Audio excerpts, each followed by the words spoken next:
Buenos, buenos días para todos, Dios les bendiga. Tengan un feliz sábado. Los invito a que inclinemos el rostro para que tengamos una palabra de oración. Oremos. Amantísimo Dios, que moras y reinas en las alturas celestiales, en esta mañana te damos gracias por tus cuidados, gracias por tu amor y por tu misericordia. Gracias porque nos has regalado un sábado más en el cual nos permites dentro de nuestro hogar reunirnos y estudiar tu palabra. Pedimos el acompañamiento de tu Santo Espíritu, que sea el quien nos revele tu palabra, así como la reveló a los hombres que la escribieron. Y también tus santos ángeles nos protejan de las huestes enemigas, Señor, y que podamos concentrarnos y podamos aprender nuevos relatos de tu palabra, Señor. Gracias por tus cuidados, gracias por los alimentos que has provisto para nosotros en este día y durante todos estos meses en los cuales hemos estado confinados en nuestro hogar, Señor. Te lo pedimos y agradecemos en Cristo Jesús. Amén. Amén. Bueno, para comenzar los invito a que vayamos al libro de Samuel, primer libro de Samuel, capítulo 11. Primer libro de Samuel, capítulo 11, versículo 2. Esa sería nuestra lectura principal en esta mañana.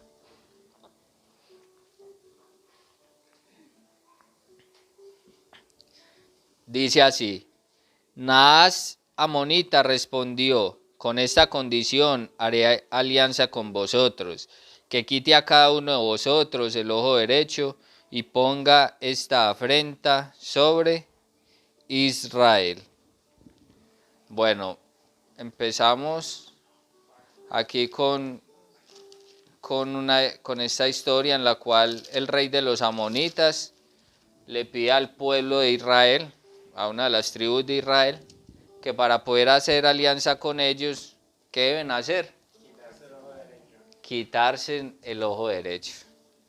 Ustedes en medio de su desespero harían este pedido que les está haciendo Naas. Si se los estuviera haciendo a ustedes, ¿qué dicen? ¿Lo harían?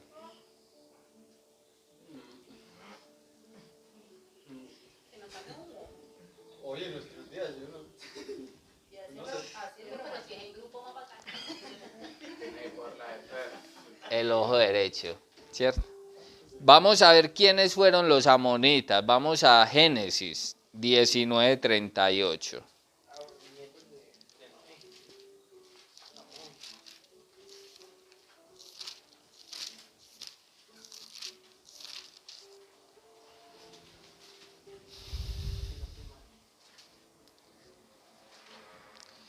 Bueno, el contexto de esta historia es Lot, ¿cierto? Lot sale de Sodoma y Gomorra con su esposa y sus dos hijas. Su esposa mira hacia atrás, se convierte en una estatua de sal. Lot le dice al ángel que lo permita irse a una ciudad pequeña llamada Zoar, ¿cierto? Y luego se va hacia unas cuevas. Entonces sus hijas dicen: no, pero ¿cómo no vamos a dar descendencia a nuestro padre? Así que una noche lo emborrachan y la mayor dice: yo me voy a acostar con mi padre, ¿cierto? Y al otro día vuelven y lo embriagan y la mayor le dice a la menor: bueno, ahora le toca a usted. Y el versículo 38 del capítulo 19 de Génesis dice: la menor también tuvo un hijo y lo llamó Ben-Amí, que fue padre de los actuales amonitas, ¿cierto? Entonces, los amonitas vienen siendo de la descendencia de Lot. Pero había una ciudad en 1 Samuel 11, ¿cierto? No votemos 1 Samuel 11 y leamos el versículo 1. Dice: después subió Naas amonita y acampó contra Jabes de Galaad. Los de Jabes dijeron a Naas: haz alianza con nosotros y te serviremos.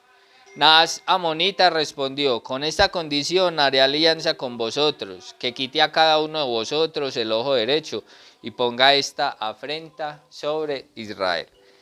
Entonces, los del pueblo de Israel son los que le dicen a Naas que hagan alianza con ellos, ¿cierto?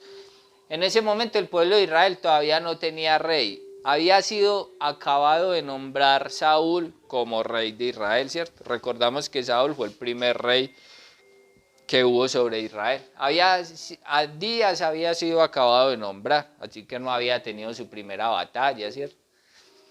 Entonces los de Jabes de Galaad le dicen a Naas que hagan alianza y un pacto con ellos. Si miramos en el mapa, ¿dónde encontramos a Jabes de Galaad? A la derecha. O sea, el mapa está en orden, ¿cierto? Tenemos acá el oriente, occidente, sur y norte. Ahí arriba está Ramón de Galaad. Entonces acá encontramos, en este punto encontramos Jabes de Galaad y luego encontramos el río Jordán. O sea que, y acá encontramos Amón, ¿cierto?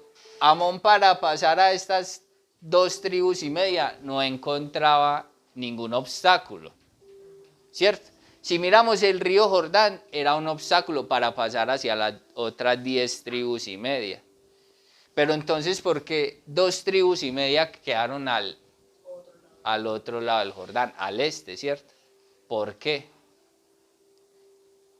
¿Ustedes por qué creen que 2,5 tribus quedaron en este lado del Jordán?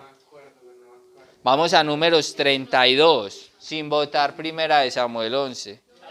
Números 32.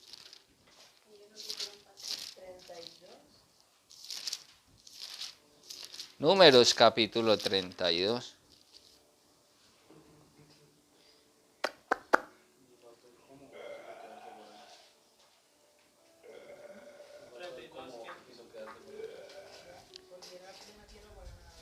Dice así, versículo 1 en adelante.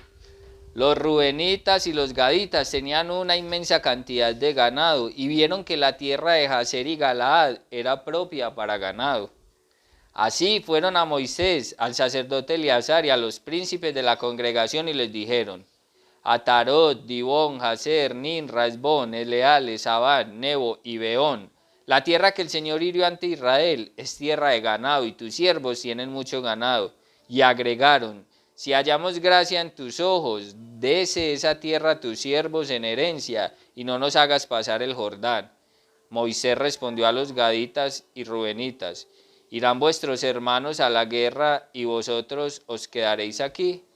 ¿Por qué desalentáis a los israelitas para que no pasen a la tierra que el Señor les ha dado? Dejemos hasta ahí. Entonces miramos que el propósito inicial del Señor, ¿cuál era? Darles la tierra al oeste del Jordán. ¿Y por qué al oeste del Jordán? ¿Por qué creen ustedes que pasando el Jordán?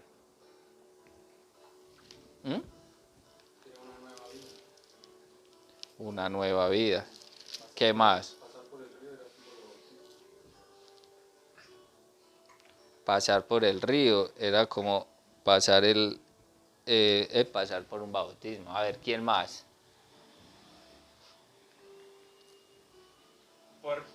Yo creo que era por parte, por lo que también dices tú, el río era como una división entre todo lo que estaba de este lado y todo lo que pueblo de Dios y el pueblo de sí, como que esto dividía el pueblo de Dios y ya aquí todo lo demás. No, y de pronto hasta por las batallas estratégicamente era mejor, sí. Seguramente. Recordemos cuando entonces el río Jordán era un obstáculo. Vamos a Josué capítulo 3.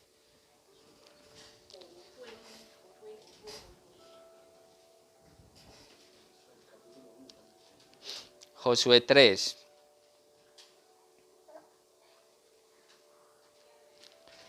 Versículo 12.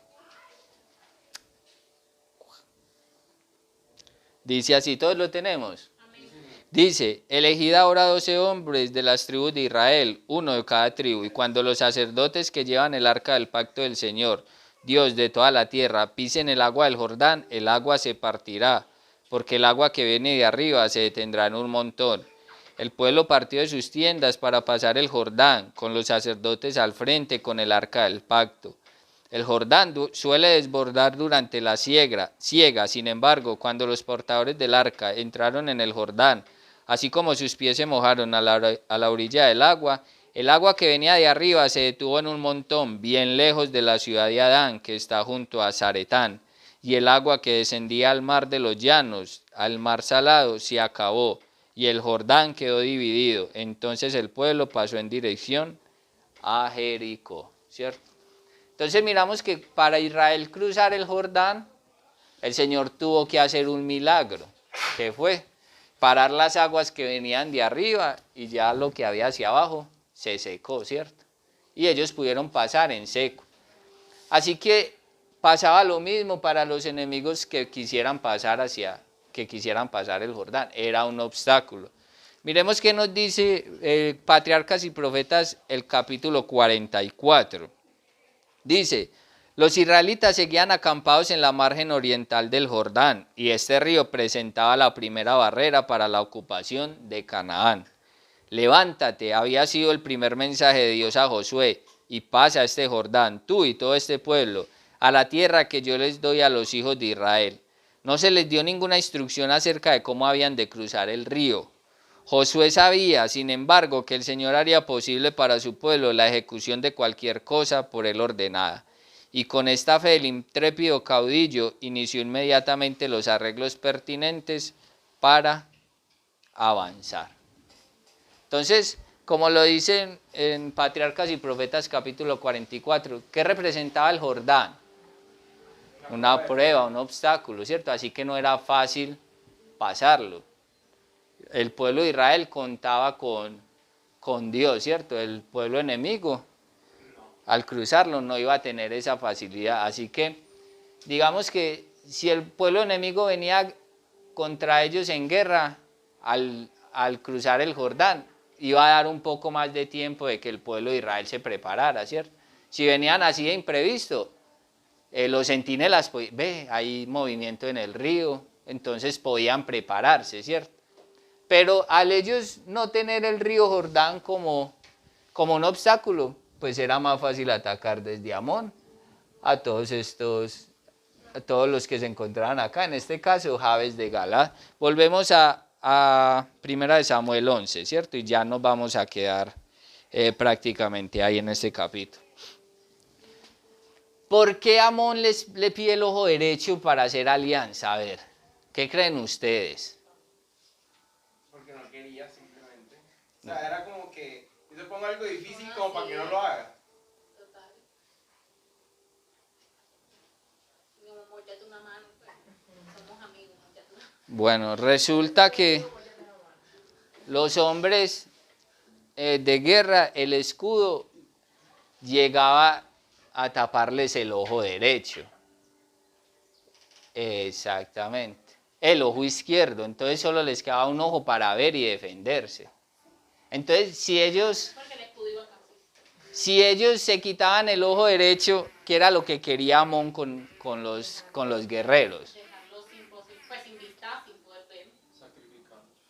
dejarlos ya imposibilitados para la guerra, ¿cierto? Amón era un rey y como rey quería pues que su pueblo estuviera por encima de otros pueblos, en este caso por encima del pueblo de Israel, así que quería ya dejarlos imposibilitados para la guerra. Entonces el ojo derecho no era cualquier capricho, él quería era dejarlos imposibilitados para la guerra, que no tuvieran cómo combatir a Naas. Entonces, llevándolo a una aplicación espiritual, ¿qué es lo que quiere el enemigo hacer con nosotros? ¿Cierto? Dejarnos imposibilitados. ¿Qué nos puede quitar el enemigo que nos deje imposibilitados para pelear contra él? La comunión con Cristo. El enemigo nos ha hecho la propuesta de que le demos ese ojo derecho, como dice Javi, la comunión con Cristo. El enemigo cada rato nos dice, bueno, yo les puedo dar riqueza, ¿cierto? Yo les puedo dar posición en esta tierra, yo les puedo dar lujos, pero denme ese ojo derecho, ¿cierto? Esa comunión con Dios, estaríamos dispuestos a darle ese ojo derecho. Miramos lo que hicieron los habitantes de Jabes de Galaad. Ustedes me dicen que no lo piensan, ¿cierto? Ustedes de una le responderían que no. ¿cierto? Es lo que me están diciendo. Vamos a ver qué hace el Jabes, los ancianos, versículo 3. Entonces los ancianos de Jabes les dijeron, danos 7 días para que enviemos mensajeros al territorio de Israel. Si nadie nos defiende, saldremos a ti, ¿cierto?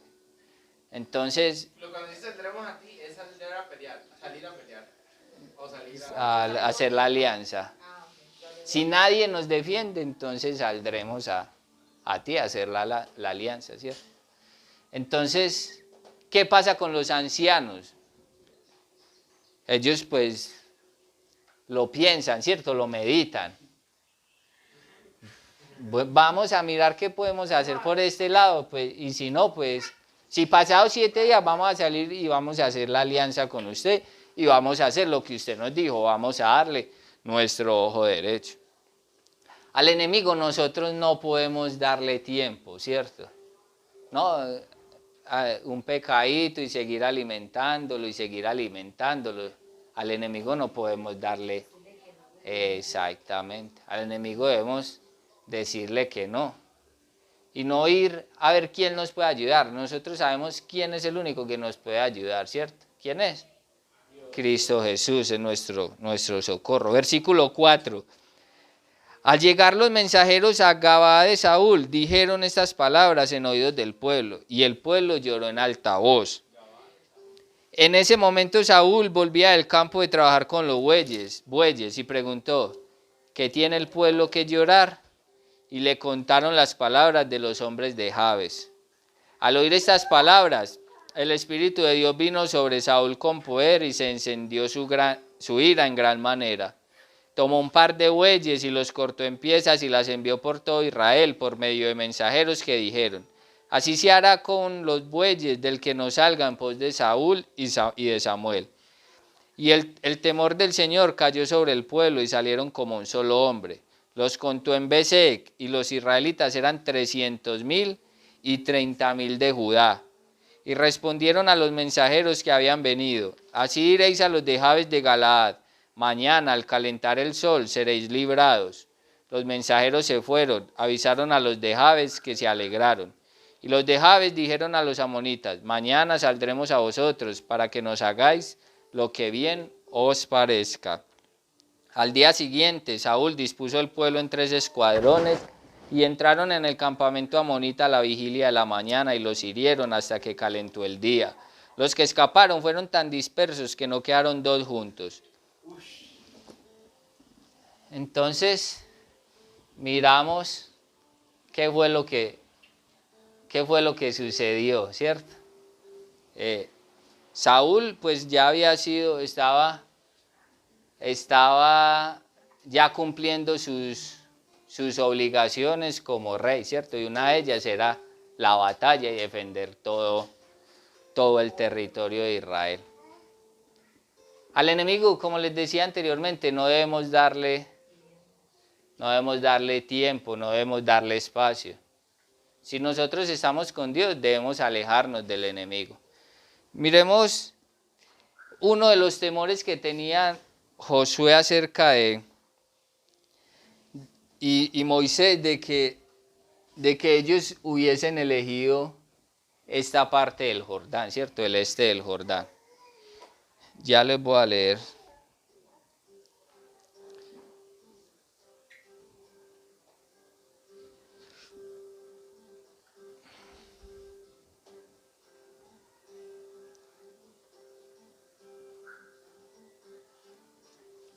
Había un temor no solamente para la guerra, dice.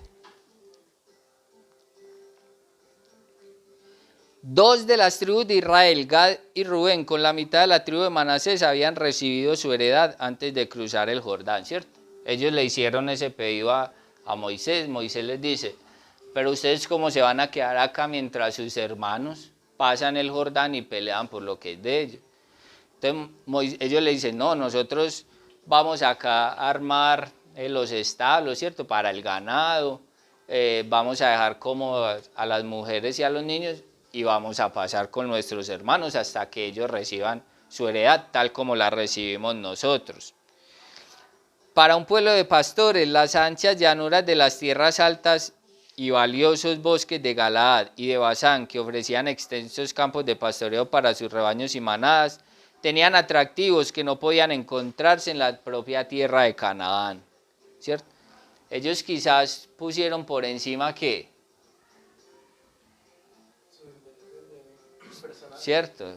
Miraron, bueno, nosotros tenemos buen ganado, pues esto ofrece buenos pastos, una tierra fértil, es mejor quedarnos acá.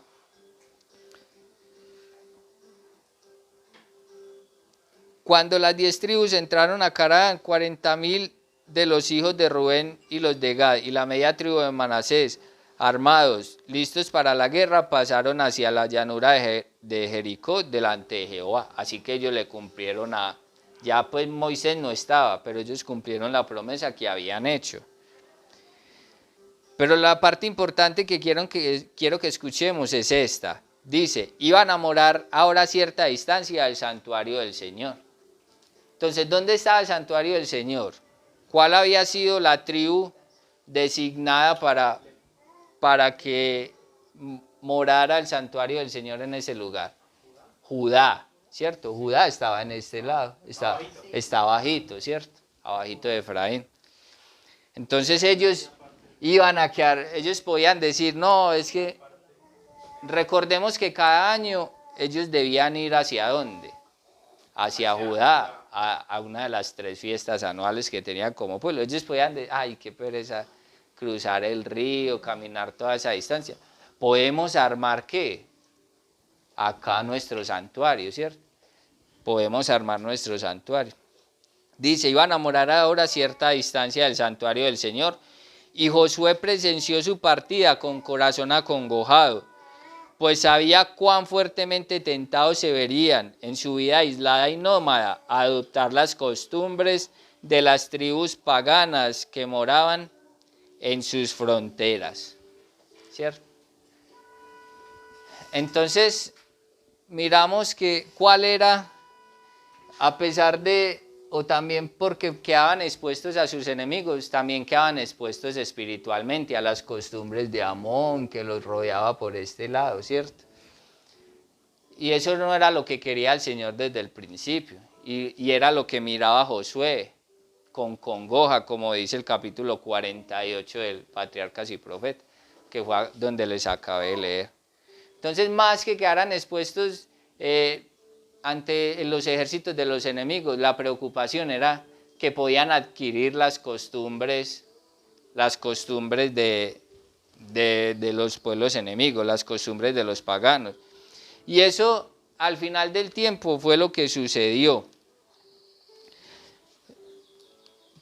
Vamos a Primero de Reyes.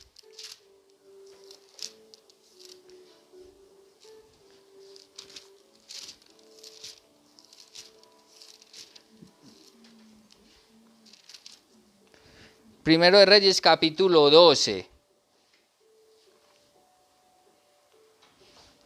versículos 25 en adelante. No sucedió en ese mismo momento, pero miremos lo que sucedió, dice. Primero de Reyes, capítulo 12, 25, dice, entonces Jeroboam reedificó a Siquem en el monte de Efraín. Miramos que Efraín está en este lado, y mire lo que pasa. Y pensó Jeroboam en su corazón, ahora se volverá el reino a la casa de David.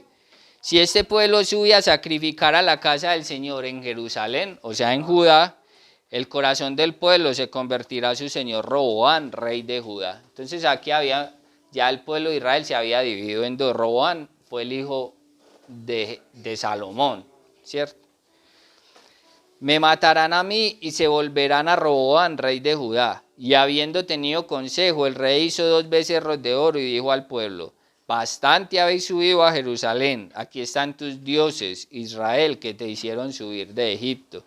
Y puso uno en Betel y el otro en Dan, y esto llegó a ser un pecado. El pueblo iba hasta Dan a adorar a uno de ellos.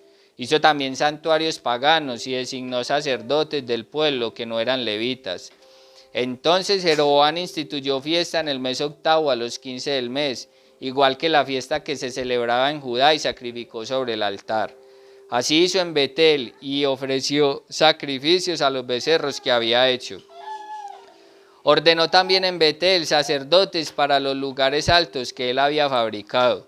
Sacrificó pues sobre el altar que él había hecho en Betel a los 15 del mes octavo, el mes que él había inventado de su corazón. Así estableció esta fiesta para los israelitas y subió al altar para quemar incienso.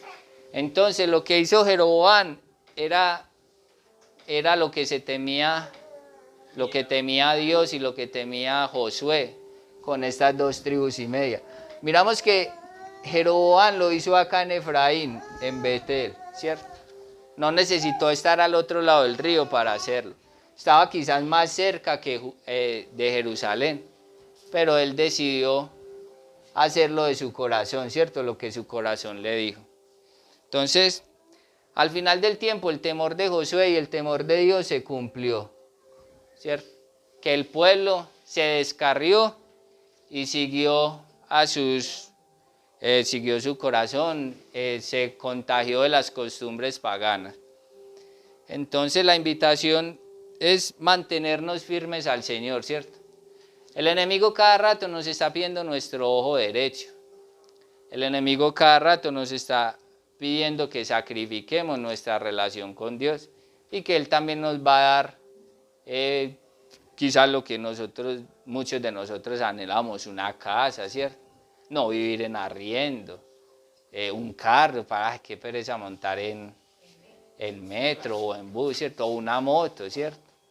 El enemigo también nos está ofreciendo eso a cambio de que nosotros le demos ese derecho, que es nuestra alianza con el Señor. Pero el Señor también tiene un ejército que está presto para socorrernos.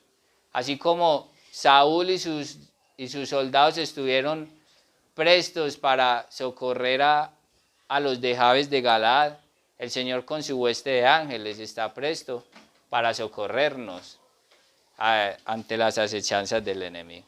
Así que Dios les bendiga. Muchas gracias por estar atentos al tema de esta mañana y que sea el Señor el que nos dirija y el que nos ayude. Los invito a que inclinemos nuestro rostro y tengamos una palabra de oración. Oremos. Padre bueno, creador del universo, durante esta semana, Señor, a través de la lección nos has enseñado que tú eres el creador de todo, Padre Santo. Tú instituiste el matrimonio.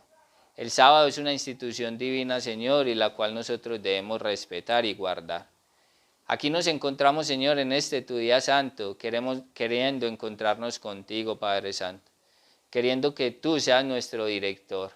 No queremos seguir haciendo alianzas con el enemigo, queremos hacer alianzas contigo, Señor. Sabemos que las alianzas contigo perduran hasta la eternidad. Ayúdanos a no entregarle al enemigo el ojo derecho, Señor, nuestra relación contigo. Que cada día nuestra relación contigo se haga más fuerte, Padre Santo, y que ante las acechanzas del enemigo no le demos tiempo, sino que le digamos que no. Gracias por tus cuidados, buen Dios. Gracias por enviar a nuestro Señor Jesucristo a morir por cada uno de nosotros en la cruz. A pesar de que somos pecadores, a pesar de que somos impíos, a pesar de que lo rechazamos, tú lo enviaste, Señor, sin importar todo esto. A pesar de que nosotros mismos lo crucificamos, Padre Santo, tú lo enviaste a entregar su vida por nosotros. Te agradecemos por eso. Gracias por los alimentos que has provisto para cada uno de nosotros. Todo esto te lo pedimos y agradecemos en Jesús. Amén. Amén.